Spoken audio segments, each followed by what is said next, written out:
Aquí comienza Red Más Historias.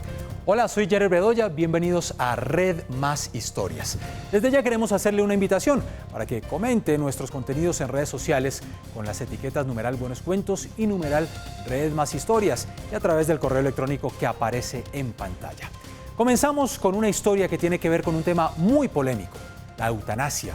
Aunque ya hay precedentes judiciales, quienes hacen acompañamiento a personas en estado terminal y a sus familias aseguran que han tenido que recurrir a un estrado judicial para poder morir en paz. Mario Villalobos nos presenta Muerte a cuentagotas.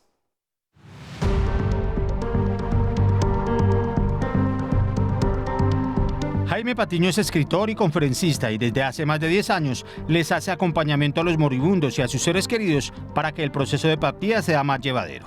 Conversamos sobre el tema, sobre los ciclos de la vida, para entender que la vida son momentos, momentos de alegría, de tristeza, de confusión, de incertidumbre. Pero en más de una década de trabajo nos había enfrentado a una situación límite como la que presenció hace pocos días. Un caso de una mujer de 25 años que se le expresó un cáncer que le producía grandes dolores.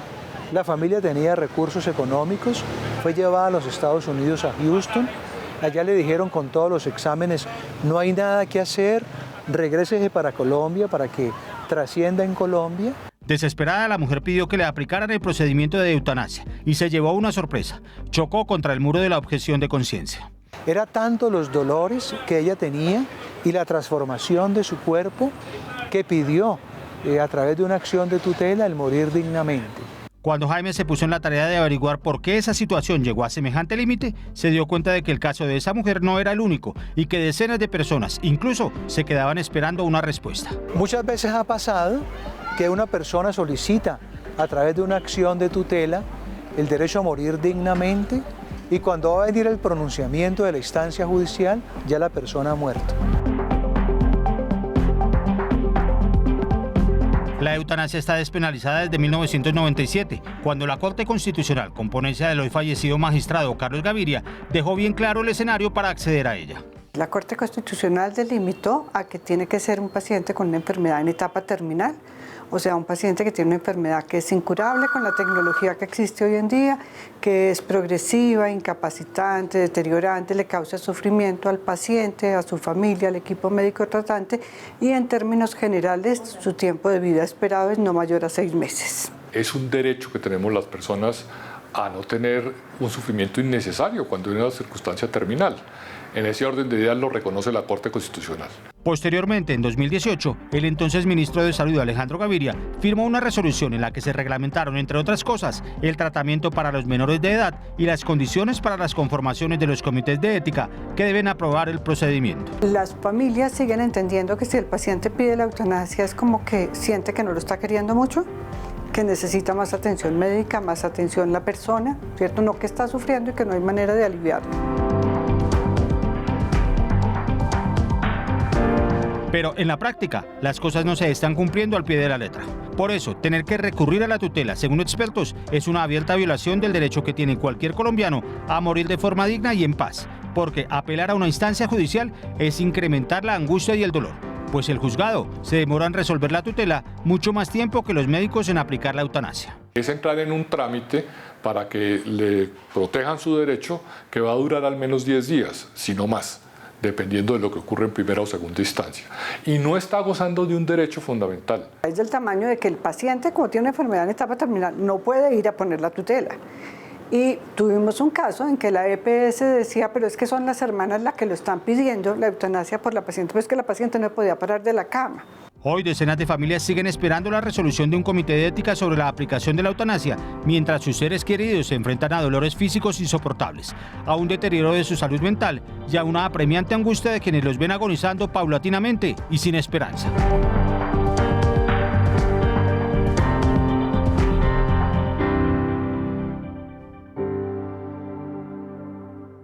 Pero ¿cuáles son esos cuellos de botella que impiden que centenares de colombianos puedan acceder rápida y dignamente a la eutanasia? Pese a que la norma es clara, la objeción de conciencia de algunos médicos y la falta de diligencia de algunas EPS prolongan el sufrimiento de manera injustificada. Los expertos consideran que mientras el Congreso no avance decididamente hacia la reglamentación plena, seguiremos viviendo dramas cotidianamente.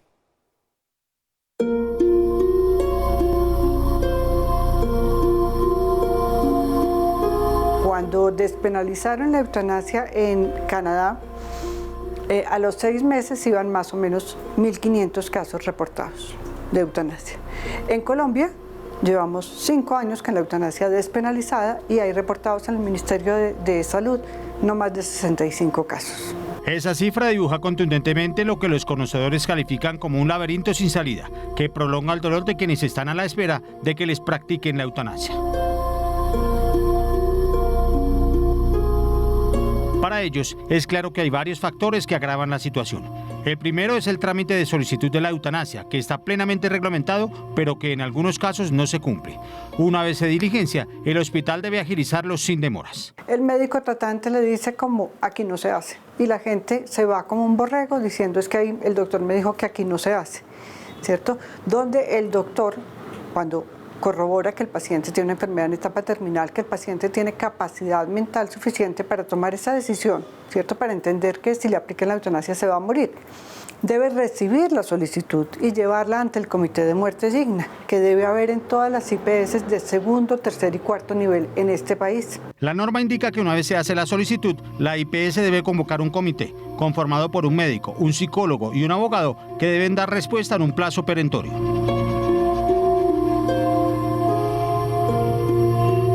Pero en la práctica no siempre se cumple con rigor. Por eso muchas familias desconocen el trámite y les hacen creer que el comité solo se reúne en algunos espacios y tiempos semanales, cuando la verdad es otra. No pueden demorar la decisión injustificadamente. La objeción de conciencia de un médico es para realizar un procedimiento, no para recibir una solicitud del paciente. El médico debe recibir la solicitud del paciente, así tenga objeción de conciencia, llevarla ante el Comité de Muerte Digna y el Comité de Muerte Digna, cuando le dé la autorización al doctor para llevar a cabo el procedimiento, ahí es cuando el doctor exprese su objeción de conciencia, como dice la resolución, por escrito y bien fundamentada, y el comité entonces tiene 24 horas para designar un médico que no tenga objeción de conciencia para que lleve a cabo la solicitud del paciente. El segundo factor es precisamente la objeción de conciencia. Un médico, por motivos bien fundamentados, puede negarse a practicar la eutanasia. Esa negativa es posible gracias a que está plenamente reglamentada. Hay personas que pueden oponerse por razones de convicción, bien religiosas o éticas o de otro orden, a ser ellos quienes aplican la eutanasia, pero no pueden cercenar el derecho de la persona. Pero la IPS está en la obligación de hacerlo sin demoras, más allá de lo que estime razonable en términos de tiempo. Pero eso tampoco está funcionando a cabalidad. Un caso muy mediático fue el del caricaturista Matador, quien tuvo que dar una pelea jurídica para que a su padre, enfermo en estado terminal, pudieran darle la muerte dignamente. Pero el marco legal lo que dice es que la clínica está en la obligación inmediatamente de conseguir un médico que pueda hacer el procedimiento. Y un tercer factor es el limbo legal que existe en torno a si un médico que accede a practicar una eutanasia podría eventualmente verse envuelto en problemas judiciales. Según los expertos, la reglamentación no es tajantemente clara y algunos galenos prefieren curarse en salud. Al no estar reglamentada, el mismo médico tratante le puede dar miedo o le puede creer que tenga finalmente algún problema penal por este tema. Entonces, existen los dos casos. A veces las instituciones no quieren porque su tema religioso o filosófico de la vida no lo deja hacer, y otros porque al hacerlo le da temor. Lo único cierto desde la perspectiva de los conocedores del tema es que mientras el Congreso no regule plenamente la eutanasia, subsistirán todos los factores de riesgo que impiden que un enfermo terminal que quiere parar su sufrimiento pueda descansar en paz de una buena vez por todas.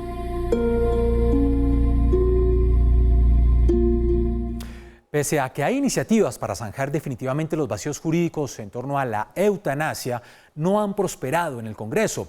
En la pasada legislatura, un proyecto de ley que subsanaba gran parte del problema ni siquiera alcanzó a llegar a la plenaria de la Cámara de Representantes.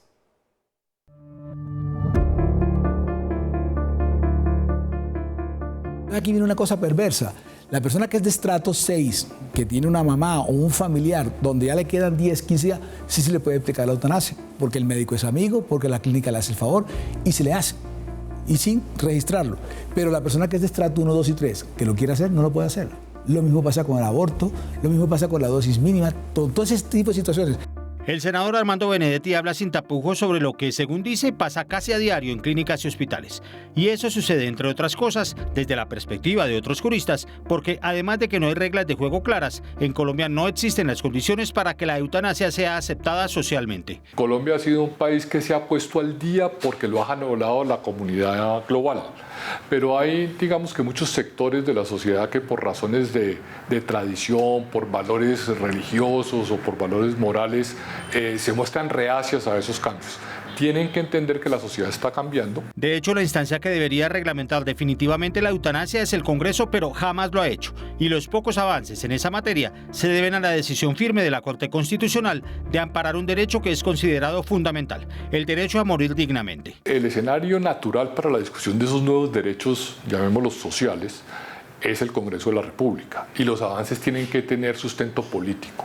Como el Congreso no los ha enfrentado por distintas razones, la Corte Constitucional, consciente de su rol, que no es un rol de legislador, pero sí de protector de derechos, ha avanzado jurisprudencialmente. El año pasado, Juan Fernando Reyes, representante de la Cámara, propuso un proyecto de ley que ponía fin a gran parte de la polémica en torno a aspectos fundamentales de la eutanasia. Pero su iniciativa tuvo poco eco y jamás llegó a buen puerto. En segundo debate perdimos por 8 votos y el proyecto de ley justamente lo que pretendía era regular el derecho a morir dignamente en Colombia.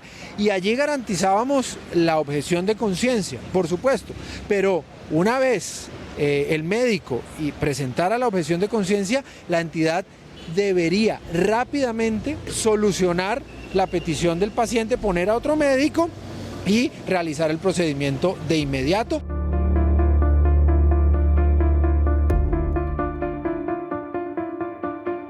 Pero no dio su brazo a torcer y en la nueva legislatura volverá a intentarlo con la convicción de que el derecho a morir dignamente no puede caer en una especie de agujero negro, ni prolongar la agonía de quienes quieren decir adiós sin dolor para ellos y para sus familias. Voy a insistir en el proyecto de ley para que en Colombia se nos garantice a todos los colombianos el derecho a morir dignamente y se nos garantice independientemente de nuestras creencias religiosas, morales, éticas. Uno de sus grandes retos está dirigido a reducir a cero el riesgo de que un médico o una institución puedan tener problemas legales en la aplicación del procedimiento de eutanasia. Yo creo que es, que una forma de evitar que el derecho se realice correctamente y están infringiendo otra norma ética, que es haciendo sufrir a una persona innecesariamente.